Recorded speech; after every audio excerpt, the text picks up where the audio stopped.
Don't want to be a corporate cog in a wheel with a title. High income and wealth are two different things.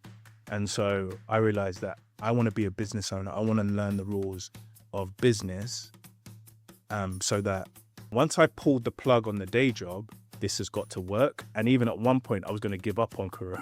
And then it was like, oh, now I've got a business here. All real estate appreciates. There's no evidence for that.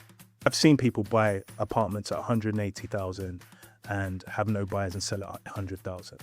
And then I realized fundamentally you need a solid currency income whilst living here. You know what's certain is when you don't try, you won't get anything. That's the only certainty. As a result of like how low the barrier to entry has become, like pretty much anyone at all can get into starting something. It's an equal opportunity entry point, and everybody I think should try. But the only thing that separates a trier from someone who is going to succeed is the consistency and the discipline of going out every time, putting yourself out there, failing in public, taking the lessons, going back, refining it, coming out again, getting punched in the face again. First of all, thank you so much, Henry. Pleasure. Super excited to have you here. I've been looking forward to this conversation for, I don't know, it's been like about 2 weeks of like trying to chase you, but finally we're able to make this happen. So here's how I want to get into today's conversation. Take me back to how it all started and where you grew up and like pretty much everything about your origin story. Cool. And thanks for having me, Nee. So I've got a pretty typical origin story from a diaspora returnee perspective. British born Ghanaian, came back regularly over the summers, Christmas holidays, things like that. And then when I reached secondary school, I came for a summer holiday and didn't go back because my parents left me here for schooling, which was actually the thing that kind of changed my perspective on things. Coming from a UK environment, it was like school or education wasn't as valued as it is here. And I learned the value of education, went back, and yeah, basically kind of started my corporate career in the UK, in consulting, Big Four consulting, tech consulting. And then after a while, there was a period where I didn't come back to Ghana for about 5 years, 2010 to 2015. And when I came back in 2015, that's when I realized everything had changed. From what I understood when I came to school here, the bad roads, the lack of infrastructure, which was normal. It was just different. It was evolving very quickly. And I just realized quickly, hang on, I need to anchor my energy towards Ghana. I'd always wanted to live in Ghana. That was always the plan. But the pace of progress that I was observing from the outside made me realize if you don't make moves early enough, your barrier to entry will get higher and higher.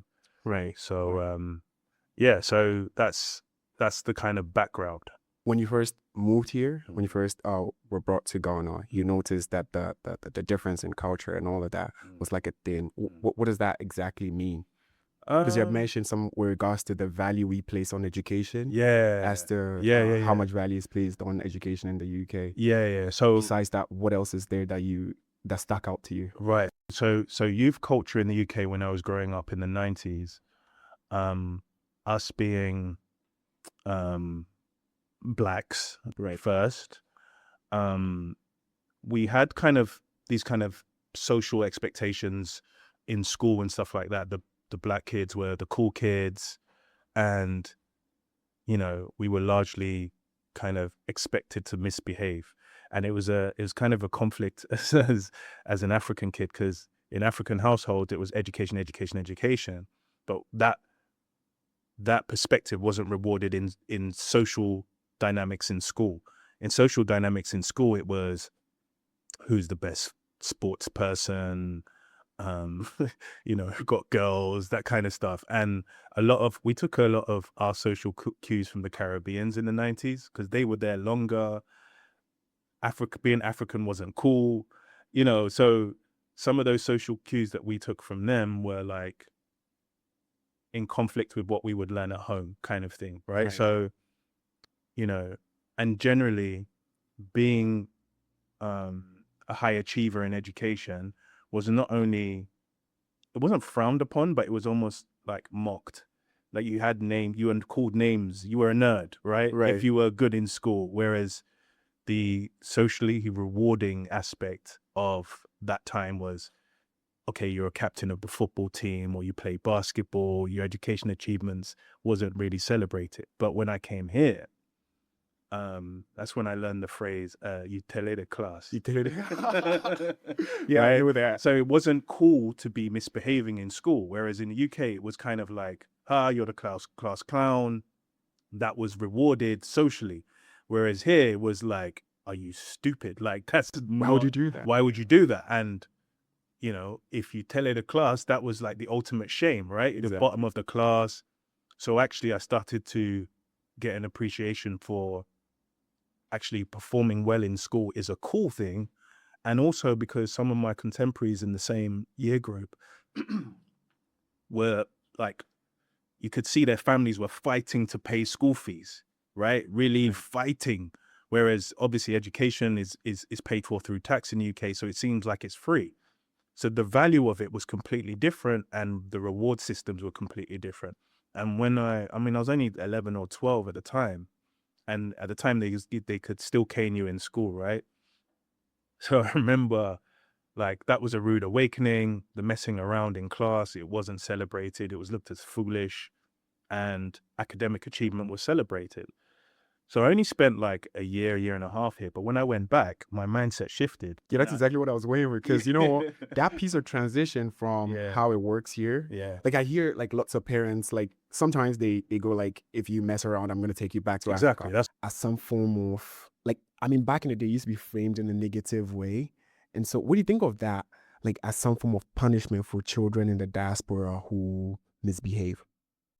Yeah, I don't think it should be framed negatively. Right. And I think at that time it was, because at that time it was like, you know, you come from constant power to like light off, light on, 12 hours on, 12 hours off. Like it was that era.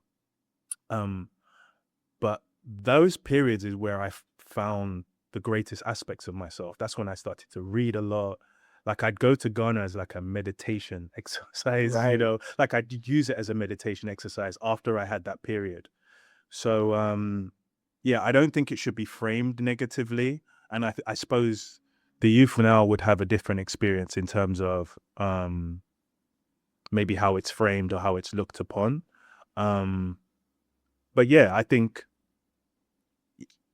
our parents at that time kind of just used it as a stick because you'd formed your social circles at that point and all those kind of things. You know, now 30 odd years down the line, you know, I brought my kids here and it's just they're here, but they're young enough where it wasn't that much of a transition and it's not a punishment or whatever. And, you know, maybe I'll use the UK as a stick, you know, right? In a different way, because my kids love it here, you know? So it's definitely an interesting dynamic, but that kind of cultural aspect shaped things. And even I remember when I went back in preparations for like a GCSE at the time, I had to give an English oral presentation, right, as part of my examination.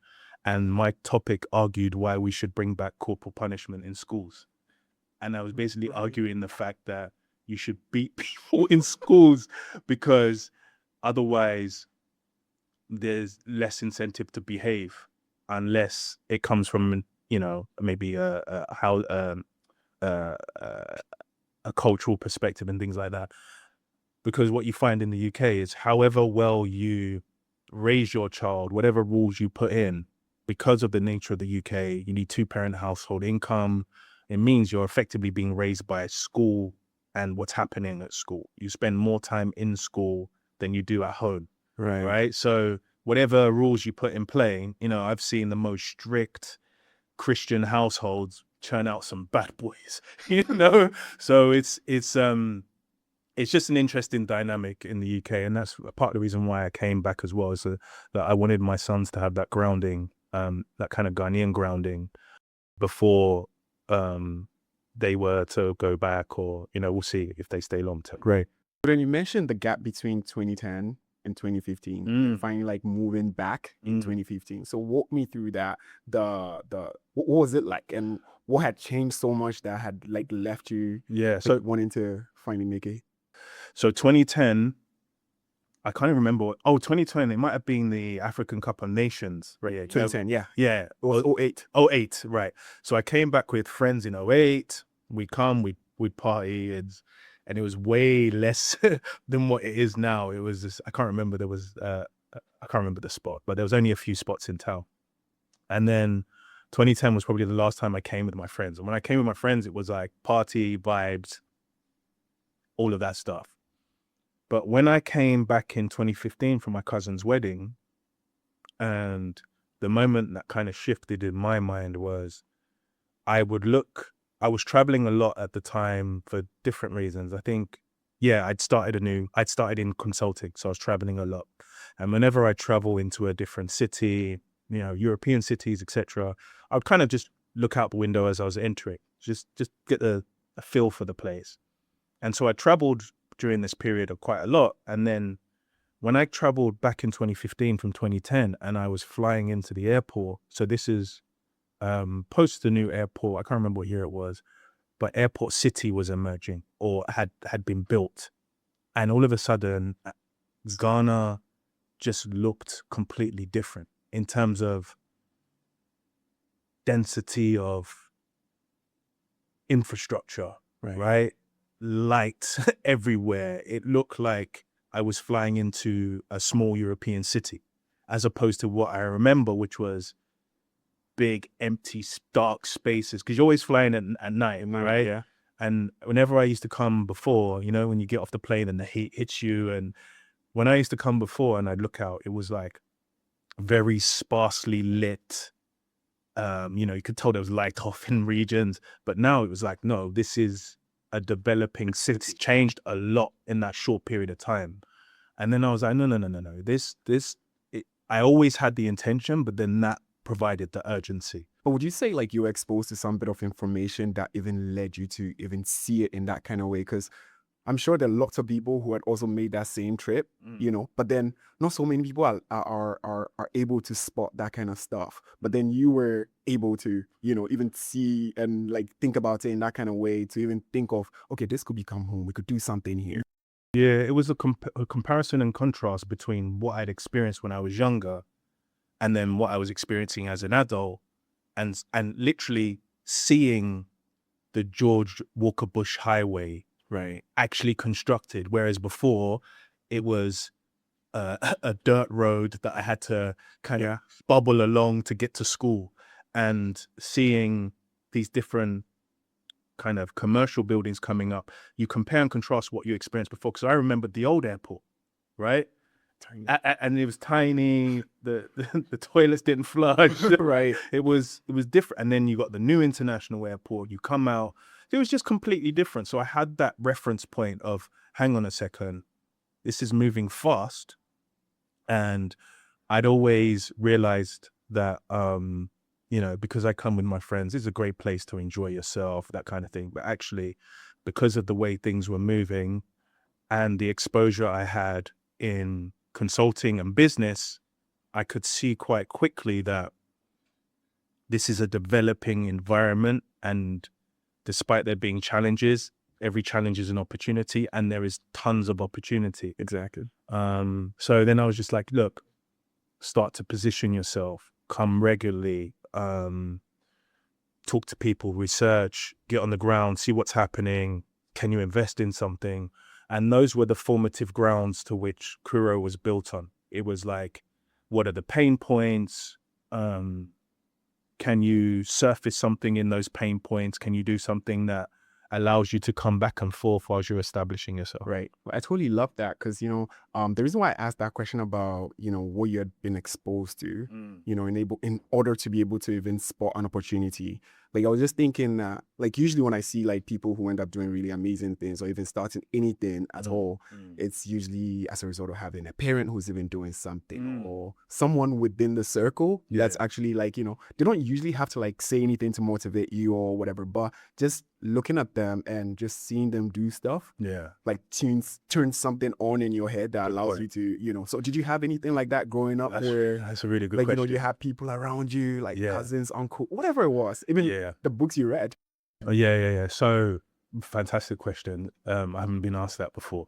So my family are a family of entrepreneurs. Right. A lot of trading businesses, importing goods, selling them here, that kind of stuff. My grandmothers, both sides did that.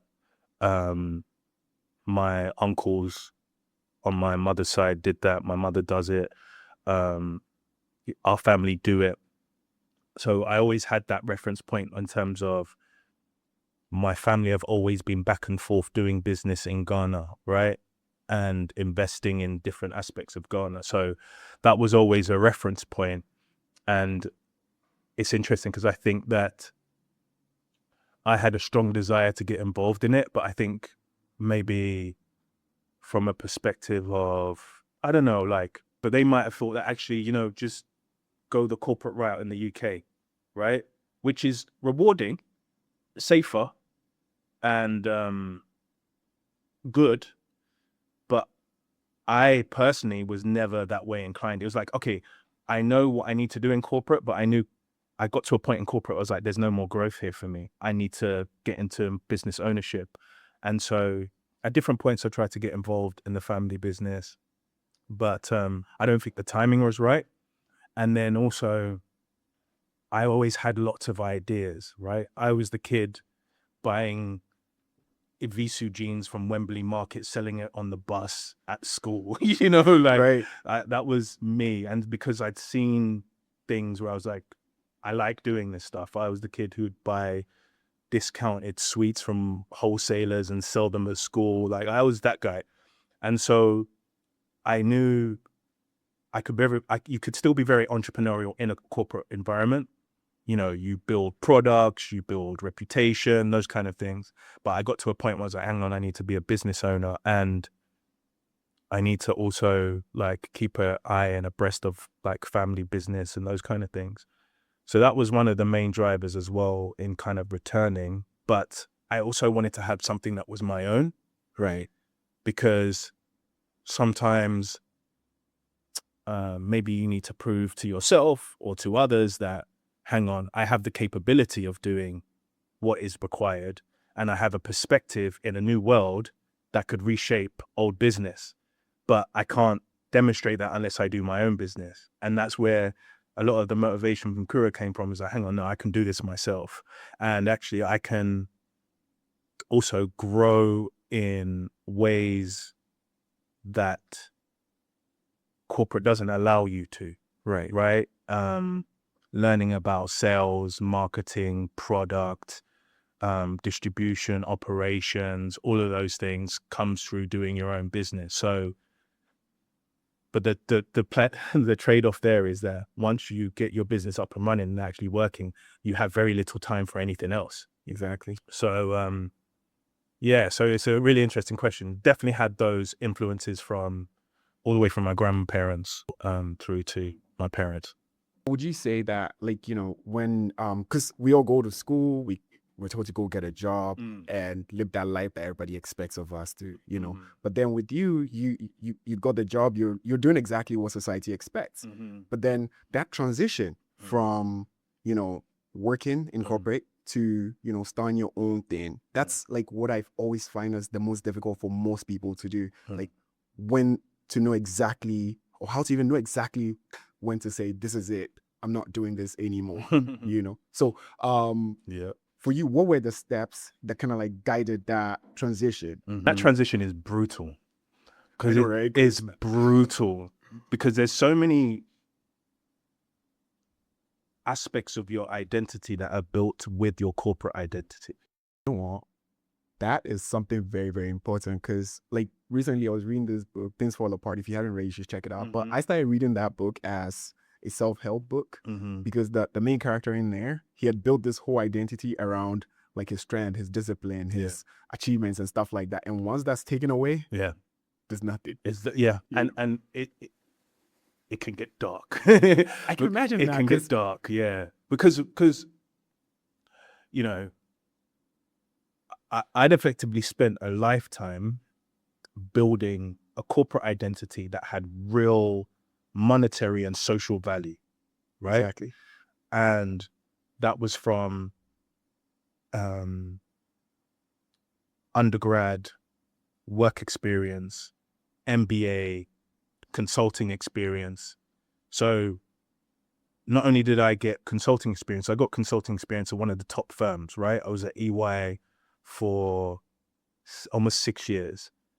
And being at EY, that was like baptism of fire in terms of how to work, structuring yourself, corporate competition, corporate BS, like all of it. And I'm forever kind of grateful to that experience. And then I had experience with another consulting firm, which is more Indian tech outsourcing firm. But your whole identity is shaped by your corporate achievements, right? I'm Big Four consultant. I'm a ex at Big Four consultant. I've been promoted. I'm at this level. I earn this salary. So moving from well-structured kind of environment where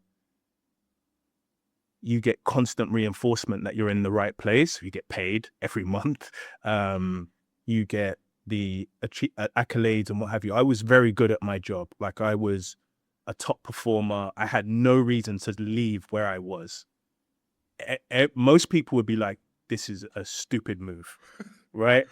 So yeah, most people would be like, this is a stupid move. You know, I had like promotions like right in front of me and I walked away. And there's a number of reasons why I did that. But one of the key catalysts for that is I could see I was reaching a ceiling, both from a monetary perspective and a growth perspective.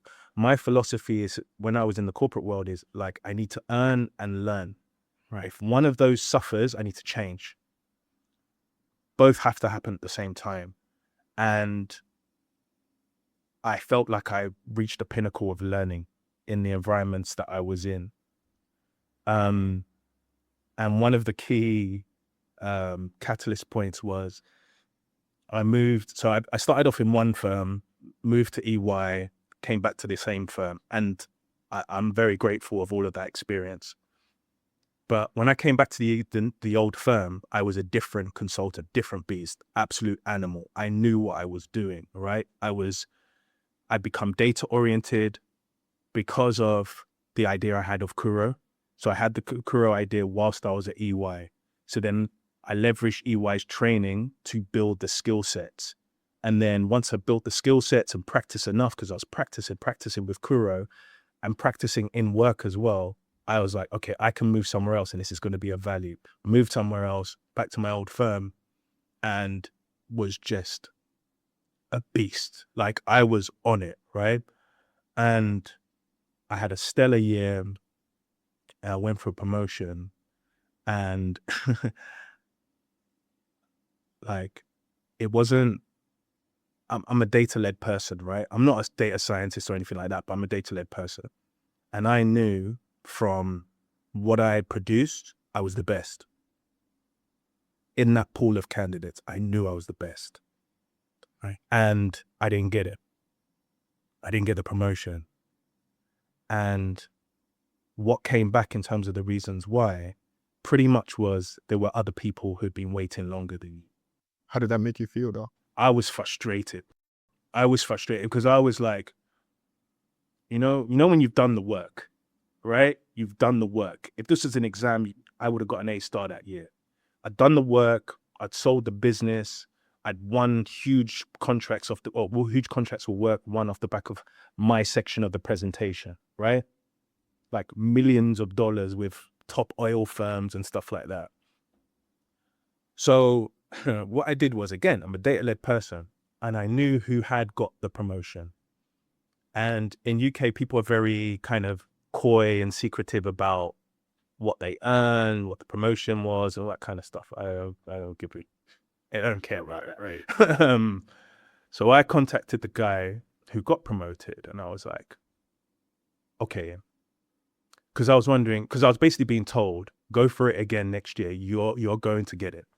But then in going for it again next year, there would have been they draw a new line. Here's the new set of things that you have to do, right? And I'd already gone over and above the previous year. And I was weighing up my time. I have a son, family. I was weighing up my time. And so I asked the guy, like, so effectively, this would have been me going to director level. I said, so, and I knew what it entailed. You had a new 2.5 million sales target for the company, which is largely out of your control. It's really attribution as opposed to you selling and winning. Although I would have been ready and able to sell and win. They'd ask more of you in terms of travel. You got more involved in the internal operation of the organization as opposed to, I liked to deliver value for clients. So I asked the guy, what's the actual pay rise? And he said he was so furious, he got 4%. At a time of like 30% inflation, like cumulative, and it's like you got 4% to give away an extra 40% of your life. Yeah. And the time effort, I was like, this makes no sense. I've hit a ceiling, because anything more now is going to be incrementally very small for what it is you're asking me of. So I made a conscious decision to not go for the promotion and focus on Kuro.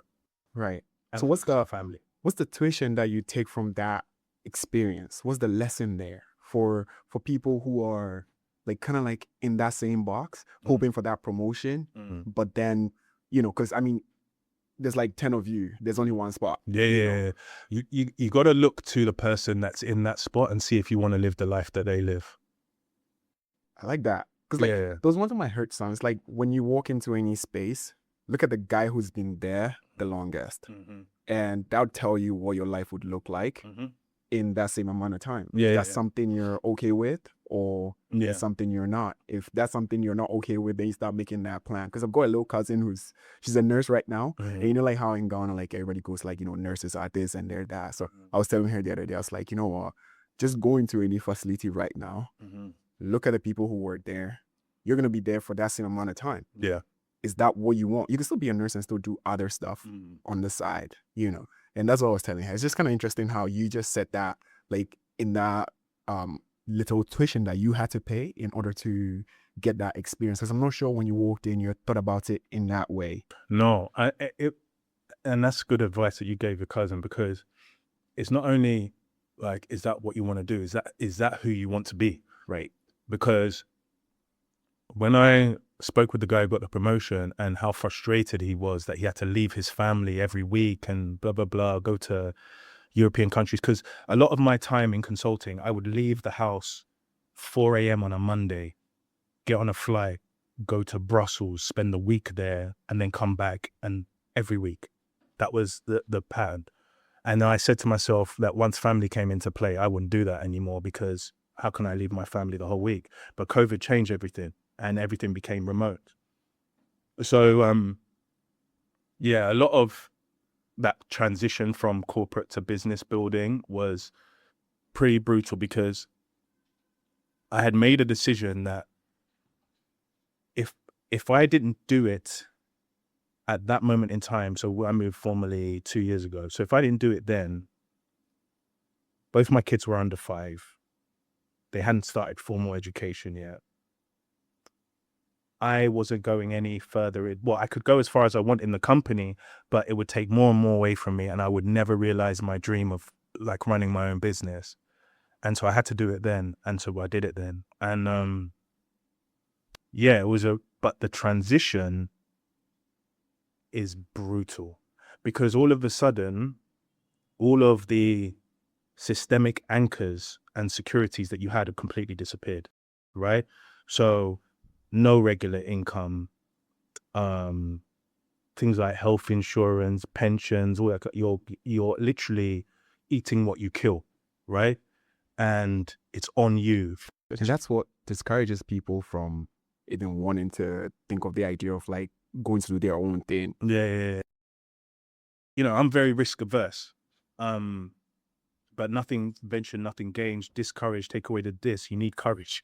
You have to have courage. And the thing is, it was difficult for me to transition because I'm risk averse, and also because the markers of success completely change. And even though they completely change, one is like, okay, you get the security of your regular paycheck and all those kind of things. The other is like, well, actually, now your markers of success are leads, community growth, engagement. They don't pay immediately, you know? So you've got to really delay the gratification and all of those things. So most people try to get their side business up to a level where it replaces the income of the corporate income. But for me, I couldn't wait for that because one, I had a time frame. I'm not getting any younger, my kids' situation. And also, sometimes if you have the comfort of your day job, you don't really fulfill the potential of what your side hustle is. So when I had the comfort of my day job, my business was centered around the software that we've built, right?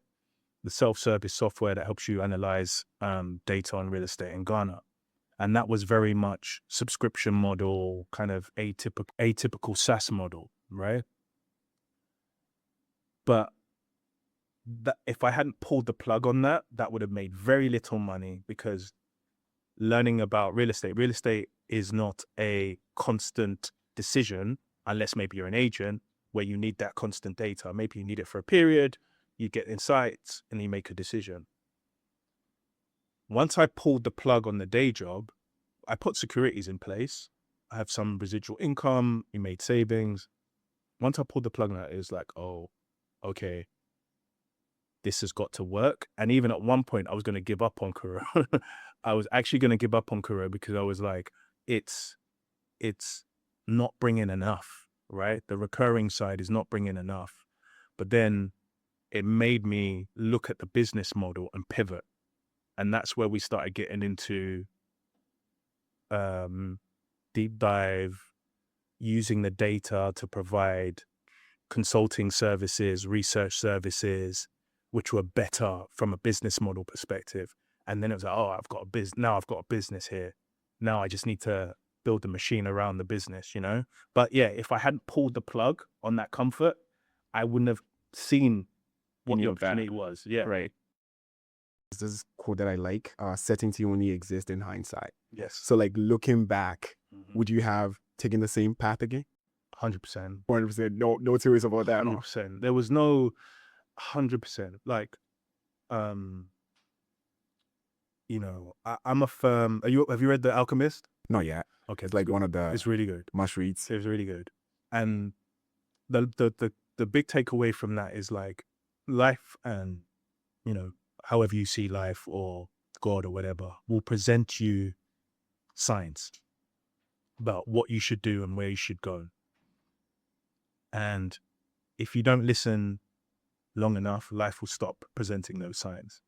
And I had so many signs because remember, I'd been building the idea of Kuro since 2020. We're now almost in 2027. And I had so many different signs about this would work, try it, go to Ghana, live in Ghana, try it. You know, it was like constant. And when I was able to do an MVP and saw that people would pay for it, I was like, okay, well, this is another sign. If you don't listen to it, you don't know where it's going to take you. So and one of the biggest signs I had is when I actually moved to EY in my first year, we went to they used to do this annual black ball for, you know, for want of a better word, is like celebrating Black success, sponsored by EY, really great event. And I went there and I spoke to a guy, and at the time, I mean, he's he would have been my age now, right? And I was 10 years his junior. And he explained, who he was and what have you. And he was like, yeah, I'm a senior manager, blah, blah, blah. And that was him. And I was like, I don't want that. I don't want to be a corporate cog in a wheel with a title. I want to build value off of my own intuition and energy. And that was one of the starting signs. But over time, all of these different signs. And then the major thing was like, when I didn't get that promotion, I was like, so what more is there to this game? Right. Whereas, because there's only so much more people are going to pay you in a corporate environment. And even with that payment, there's so much that you pay in PAYE tax in the UK. Once you hit a certain level, you're getting taxed 60% on every pound that you make. It's like, well, high income and wealth are two different things. And so I realized that I want to be a business owner. I want to learn the rules of business so that I do it long enough that it's successful. And I don't need to have millions and millions of dollars, but I do want to know and understand the system so that I can teach them to my sons, rather than teaching my sons how to go and work for somebody else and build their dream. I wanted to do something different. So yeah, that's amazing. So you finally decided to start Kuro, right? So walk me through that journey. What was it like, and what actually led to the decision that this was a thing that I have to create? So it all started from my own personal pain point when I was coming back and forth in Ghana from 2015. Yeah, from that moment.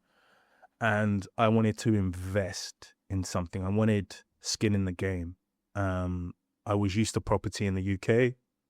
I had invested in the UK. So as a result, there were a variety of tools that were readily available to me to help inform that investment. Whereas Ghana, there was nothing. It was like anecdotes, subjectivity, no hard information that you could make in any inferences of to say this is an up and coming area, whatever. So that was the pain point. The catalyst to explore was COVID, because COVID, I've lived through the financial crash, things like that. I knew, and various other shocks in the economy. I knew when COVID came along, you need to have some skill set that makes you, indispensable at that time to a corporate environment, in my mind. The other thing was, when I came to Ghana, I did a sabbatical, took 6 months of work. I was trying different things.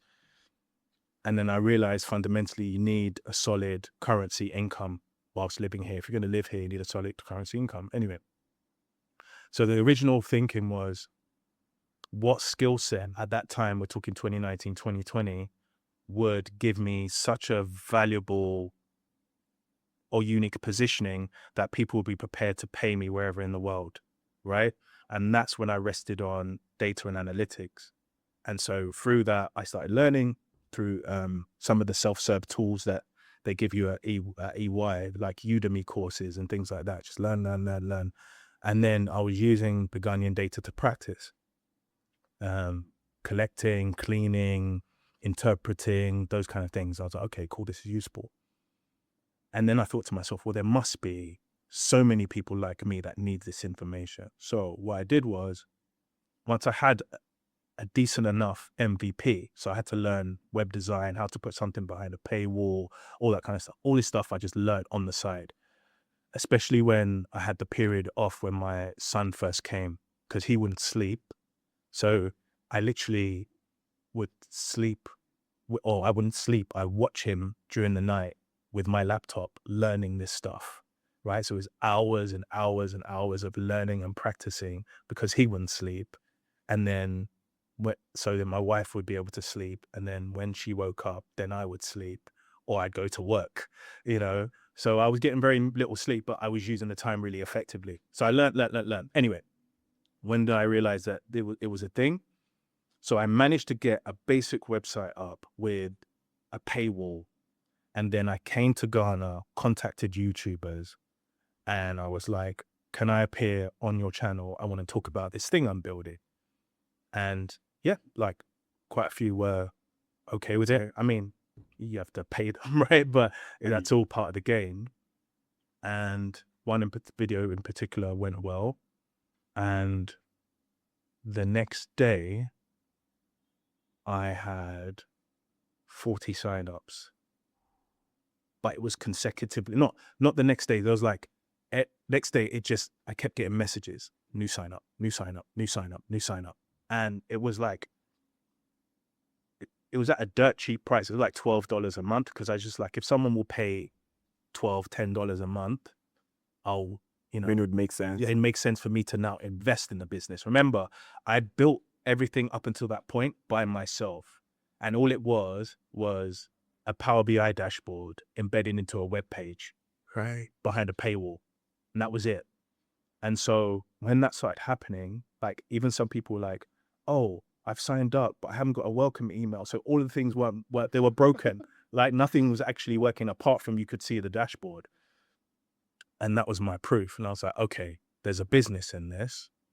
Let me go away and invest in bringing this product to a high standard. And that was kind of the beginning. So this is like 2023, 2022. That's when I realized. So I spent probably 2 years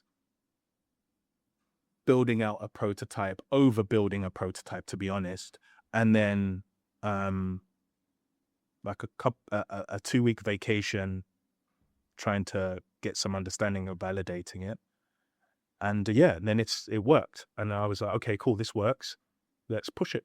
Yeah, right. There's one that I really want to ask, because like, you know, most people look at like folks who are doing something really amazing or people who are doing really well, and they only see the highlight reel, right? Because that's the most obvious thing, right? So from starting Kuro, like what has the challenges been? The stuff that people usually don't want to talk about. I think when you're running your own business, every day will have its challenges. I'm not really a highlight reel person, you know, but with the business that I'm doing, some of the challenges and frustrations sit within the inefficiencies in the system itself. You know, I want Ghana to be a really investable market, and the most investable markets are the most transparent ones. Public land registries, prop techs, all those kind of things. So it can be quite frustrating at points. You know, running your own business takes a period of delayed gratification. It takes long periods of isolation to get what you want out of the process itself. I've bootstrapped my company, so I have no investment. So it's been savings. You know, you've got to have a supportive family in that regard who know that this is the trajectory. So the challenge is I always welcome, because those are the hurdles that you have to jump through in order to get to where you want to get to.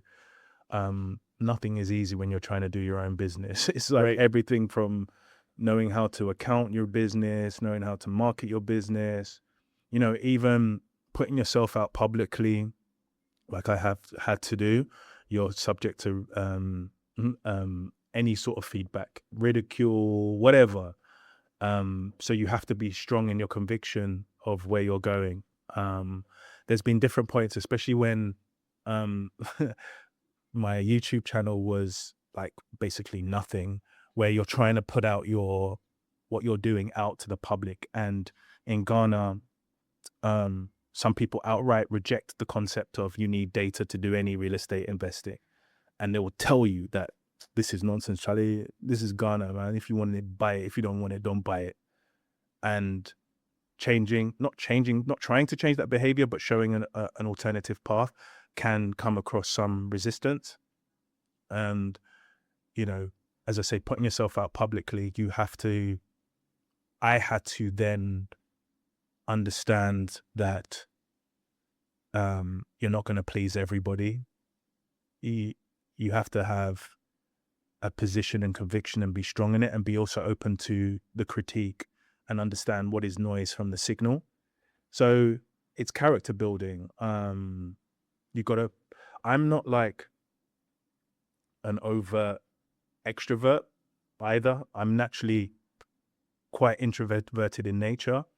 So it takes character build of things that you didn't know you really had to build, right? So it takes you outside of your comfort zone, and you're constantly in discomfort. But you got to get used to that, understanding that you are growing in that. And it's hard at first to be like, man, I've got to reach out to this person, and I'm not really comfortable doing it. But because more and more you do it, then all of a sudden it becomes comfortable. Yeah. So yeah, it's not, I suppose the highlight reels, even some of the successes that I've had, I haven't even put them out, right? We got endorsed by the Diaspora office for the president as an independent research firm, helping diasporans make informed decisions. I haven't even said anything to anyone. It's something that You get an exclusive. You get an exclusive, right? And if you see in my YouTube videos, there's a framed letter. That's what it is in the background. And it's not because I don't want to highlight it or whatever. It's because the day-to-day business is brutal. I haven't had the headspace to but I've celebrated it quietly with my family, like this is an achievement. Now that's pretty impressive. And from when you started, you mentioned how people were totally against it from the very beginning, and like people not being welcome into the idea of like something like that. Like when you look at how Kuro has grown over the years, how would you say it's like helping people today? We've pivoted in terms of the services we provide. So what it's helping people today do is avoid costly mistakes. Right. First and foremost, understand the landscape from an independent perspective, as opposed to somebody who's trying to sell you something. I've recently, in fact, it was yesterday, I just completed a project for a client in the States who were looking at a particular investment into an apartment, and they were given a particular yield percentage. And our research was able to confirm or reject that premise, which meant that they could pivot their funds towards a more, the returns were more lucrative in another development. I had another client who were looking at a particular investment. We ran the numbers against the unit mix they were proposing, those kind of things. And they were like, hang on, no, this doesn't make sense, but we're going to pivot into this completely different business arena. So we're just helping people make more informed decisions. And, our community of motivated diaspora capital has grown and grown and grown to the point where, month to month, I could be speaking to $50 million worth of investment that's disaggregated, ready, but just wants to de-risk it by getting some data. That's where we're trying to add value. And then also the other side is we're helping developers position effectively towards what the market actually wants, right? There's a diaspora market, there's a local market. Even the diaspora market has varying tiers, spend, capability, those kind of things. We're helping developers position themselves so that actually their units get absorbed by real demand, as opposed to just speculating. So all in all, we're helping, but the goal and the vision isn't just to stay within the real estate sector. I want to build the leading intelligence firm in Africa. I want to build the McKinsey of Africa, Right. And because I come from a consulting background, I know what that looks like, and I want to be able to have the brightest minds come together on the most impactful problems in Africa and have frameworks to deliver against that. So it's more than just real estate. We're finding ourselves more and more helping people around commercial activities. We're in conversations about doing some analysis around the cold chain industry and entry points for that, and storage and all sorts of stuff. And I want to just solve uniquely African problems and help people build uniquely African businesses or businesses from the West that are adapted for Africa. So it's bigger than just real estate, but this is where we start, you know? Yeah. Basically, everything has to be data driven. That's like Yes. the main motivator behind Yeah, starting Kuro. exactly. So we're basically trying to bring transparency into traditionally opaque markets. I saw a video that you'd made where you were you're calling out like someone trying to like sell a property that they were trying to call luxury. right? Yeah. And I let me put this question right, because what I want to know is like, what has the backlash been from, not from like the viewing audience, but from the people who are developing these properties that you call out? You know, funnily enough, that has been pretty light. I haven't really had much backlash. Right. I've actually got more intrigue from that side of the market to say, I kind of agree with where you're coming from. You know, there are people who are, you know, developers are coming all shapes and sizes. You know, it might be a single person who's taken a loan out in the West and building apartments. But then once the apartments are built, they don't know what to do with it. They don't understand what the market thinks. That's where we help them. So actually, I haven't really had much backlash from that arena. Maybe in some circles, there are rumblings and murmurings about some of the ideas that we put forward, but we're just giving an independent view based on data. And I think the most overused word in the whole sector is luxury. It's a waste. Not everything can be luxury. So how do you brand everything as luxury? So even that positioning is part of the work we do for some of them.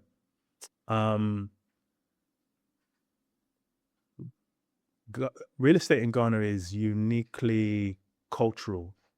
Right. Because I was just gonna ask you something, because don't you what do you think is the reason for the use of the term luxury? Because as an architect, right, like you have clients come to you and they want to develop some of these properties in like different locations and whatnot, but everybody is just trying really hard to make sure that they're gonna get the most out of whatever they put in, right? And from what I've seen, it's, you know, given some of these properties these titles, like they're all not really luxury. I mean, these are like some of the tiles, the final finishing and all of that. They might not be the most expensive, but it has to come with that term luxury. You know, why do you think they have to do that in order to be able to sell? Because if you're building in a place like Ayimensa, for instance, I don't understand why you need that term to like be able to sell it. Because if there really is a genuine need, you know, for a property like that, it should be able to sell regardless of what you call it, right? Because there is a demand. We see like lots of people needing space to rent, to buy,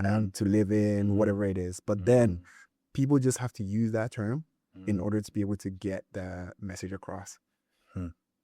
I don't know if it's because there's an aspirational aspect to it. But part of the reason why I started Kuro back in, like, the idea came to me in 2019 because I was like, all of this luxury nonsense, it doesn't make sense given the environment we operate in. Yeah. I don't know why it's overused. I don't know. I don't think it's helpful. I think people move from luxury to affordable luxury, but that luxury element's still there. But I think it's a nonsense term, and anybody I work with, I tell them immediately, like, don't even use that word. Because then what you see is that the real estate industry in Ghana doesn't really cater to the people who actually need them. No, and the thing is, luxury is such a subjective term. What is luxury to one individual is different to another. So to use it and band it across everything, it actually cheapens the offering. You are then in a lagoon of similar positioned properties that band themselves as luxury. But what is the difference from one to another? Very little. Once you get into the actual unit and space, the difference is, there is no difference, basically. The only difference you can make is how you intend to furnish the place. Space, yeah. That's it. So yeah, it doesn't make sense to me. You know, we've got this housing deficit, but at the same time, the housing deficit's effectively equal to the amount of empty apartments we have in town. You know, so it's like it's speculative. It's capitalism. I'm not against capitalism. It's speculative, but there comes to a point where basic economics have to make sense, and I think we're getting to that point now where people are like, you know, because at the end of the day, I think also the person who holds the brunt of the inefficiency is the person who purchases at the end. Because if you purchase, you know, I've seen 2-bedroom apartments, 280,000, 40 years left on a lease, $300 a month service charge. You took that same offering and put it anywhere else in the world, you'd be like, this makes no sense, right? Exactly. Even in the UK, where people are saying that apartments aren't making any sense anymore, they're starting off with 125-year leases, you know, service charges of maybe $200. But yeah, even there, they're like, it's not making sense. So once you hold the asset yourself, it can quickly become a liability. I often liken new build luxury to brand new cars. The moment you drive it off the lot, you've lost value. Exactly. Because at the end of the day, if you hold that for 10 years and there's only 40 years left on the lease, I think lease renewals need to be a little bit more transparent, but from what I understand, it's not terrible. But if I've got ownership of this asset for 40 years and then I try and sell with 30 years left, why would someone pay more for it? Right. Why? You've lost 20% of the value or whatever the number is because you have less years on the lease. So now somebody's going to pay you more for it. Why? If the demand isn't matching up. If it was like there's a market where there's so much demand and you are guaranteed income, then that can make sense, but it's not the case. And I think often what happens is, and which is a story that people don't necessarily tell, is people may buy, and when it comes to selling, they struggle to find buyers, and then they have to take a discounted price. And that's where I think the correction happens. It's not overt, it's not obvious because it's not backed by debt, but it can happen. The point in which you try and liquidate is where you'll struggle to sell. And when you struggle to sell, you have to take lowball offers if they come. Right. Right. So if you're a shark and smart, you can get some good deals, you know? So moving from building Kuro by yourself to creating something that can actually deliver real value to people, what kind of team have you had to build in order to keep the platform running and growing? Yeah, it's been a journey and there's been a number of pivots along the way. Yeah, you know, I built a team and then I stood the team down because of the world we live in now in terms of what you can do with automation and AI. I try to automate large proportions of the business. That's a process I'm going through right now. Content repurposing, those kind of things. And I tend to now hire for specific skills. Right. So short form editing, long form editing, because now some of the design and social media can largely be automated. So I'm trying to be a AI native business. So I'm going through a whole process of learning and understanding what is done manually and then trying to automate a lot of the processes, learning and understand what's done repeatedly and automate. So delivery, we try to be as automated as possible, but when it comes to, or so let's say operations, when it comes to delivery, this is really a core of our work. We're doing consulting work for investors. So there'll be some insights that we can leverage again, but a lot of the time it's a new scope, new objective, new exam question. Let's go out and deliver the work. So how we make sure that's of value and customers feel close to the work is in our onboarding and operational logistics of the delivery itself. So when we get a new client, we send them a proposal. The proposal irons out the objectives, the timelines, payment milestones, and kind of general operating logistics. Then we set up a messaging group with the client, let them know the project started, give them key updates as they arrive. Depending on the length of the engagement, we do a midpoint review, check we're heading in the right direction, and then we do a final playback, and then materials are shared with them. So we really have had to shape a personalized kind of white glove service for clients to say, right, you're paying for this insight. This is how we structure, how we deliver it to you. Yeah, what did I really love about your journey is even after building Kuro, you didn't just leave it there. You'd go on social media to try and break down exactly what Kuro does and why you built it, and even explaining some of the things happening behind the scenes. And I think that's actually really interesting because as a founder, you've almost become a very important part of the product. The question is, what exactly has the process of communicating and educating people on exactly what you're building taught you about being a founder-led brand? I could center this whole answer around YouTube. Putting myself out there is not only the why, but it's also the value that we try to bring. So in doing that, you're going to learn that reception to putting yourself out there is on a normal distribution curve, right? You're going to have a general sentiment. You're going to have outlier sentiments, positive and negative. Whatever your position is and what you put out there, you can't change that distribution curve. So whatever and when you first start putting yourself out there and maybe you get some feedback that's this, some feedback that's that, you may try and alter your messaging to cater for that feedback. Don't ever do it, because you're never going to satisfy everybody. Right. Somebody is going to either violently disagree or violently agree with you. And then the general sentiment is somewhere in the middle. You need to understand the signal from the noise. And what I love about YouTube is that it's such an important and easy platform to get feedback from the market and even intelligence from the market about what people want, what people don't want, what people agree with, what people disagree with. Some people are going to miss the point completely. Some people are going to react to a title and a thumbnail and completely not watch the video, but comment anyway. Yeah. All of this insight. And I'm a data-driven guy. So with YouTube, you get so much quality analytics about who's watching your videos, where they're from, what time they're on YouTube, all those kind of things. So putting yourself out there is necessary because it's the greatest time to be alive for distribution. Right. How many times, even if I got a video that did just 1,000 views, that 1,000 view video may have 500 unique videos, unique viewers. How many opportunities are you going to have to sit in front of 500 people to get your message across?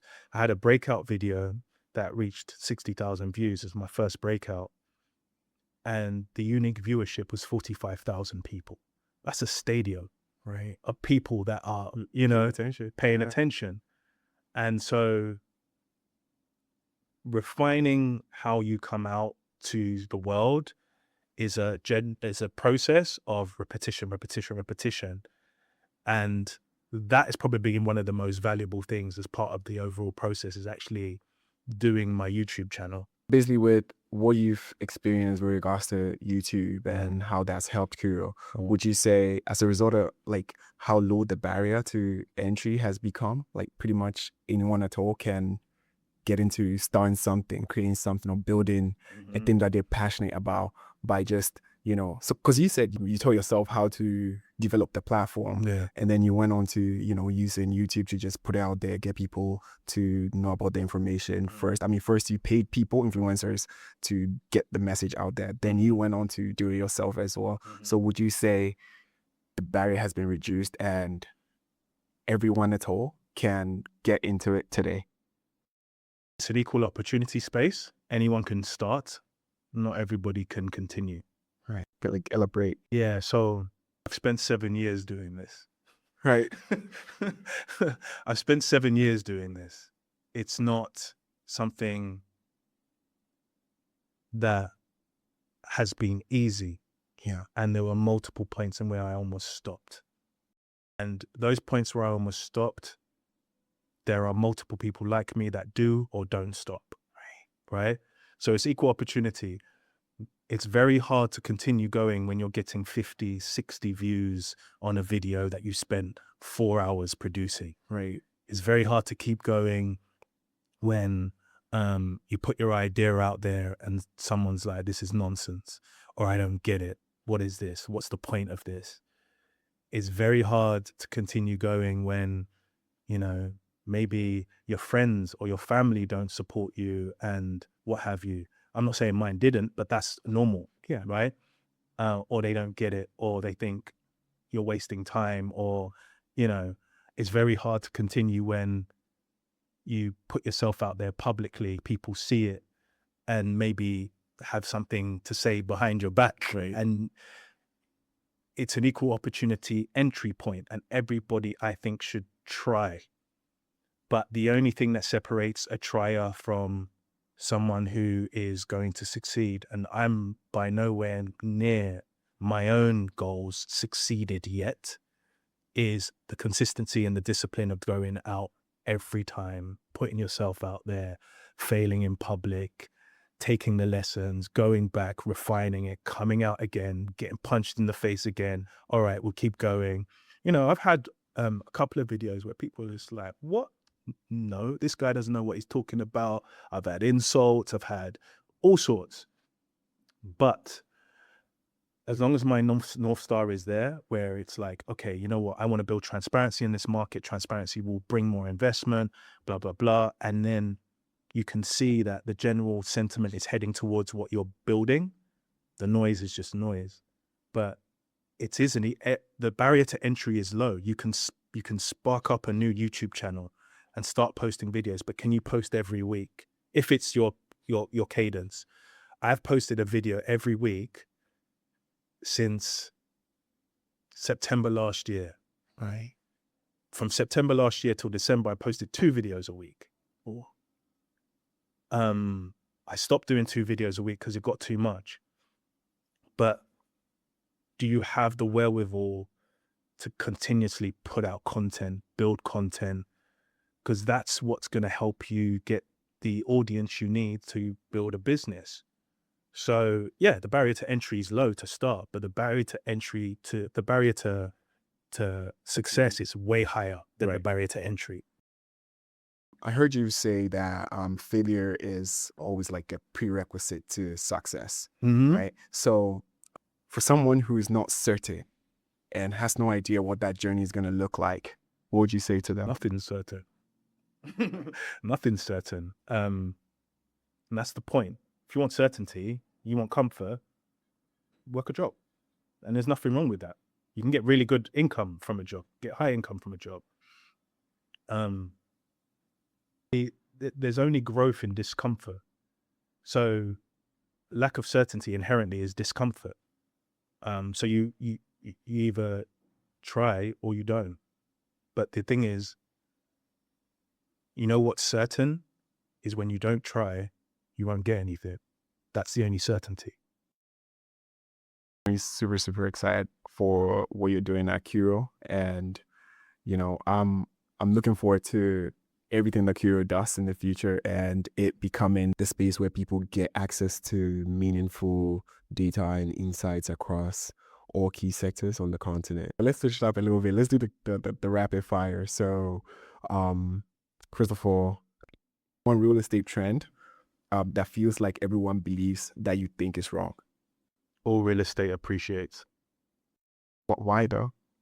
We have recency bias around real estate, and it's from the 2008 crash till a couple of years ago, where real estate appreciated massively. It did on paper terms, but in real terms, it didn't really. The money supply increased massively. And if you, let's say you bought a house and it was for 40,000, it's now worth 500,000. Great, as long as you move that money to do something else. But if you try and buy the same house, it's still 500,000. So whatever money you bought it for, 40, you've now got 500 million 500,000. Now you want to buy the same house, you're back to zero. So when you account for inflation, all real estate doesn't appreciate. The other side is, unique to Ghana, like I said, this kind of luxury real estate always appreciating, there's no evidence for that. So, because we don't have a public land registry to show you what people sold things for. So you could buy a studio. I've seen people buy apartments at 180,000 and have no buyers and sell it at 100,000. Right. I've seen people buy at 160, have to sell at 100 when the time comes for liquidation.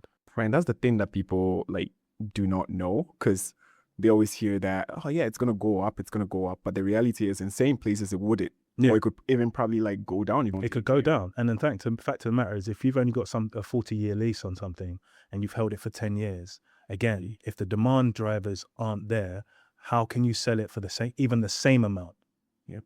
You'd be hoping to sell it for the same amount. And even if you sold it for the same amount, or maybe 10K more or 20K more, how much is that really when you take into account inflation?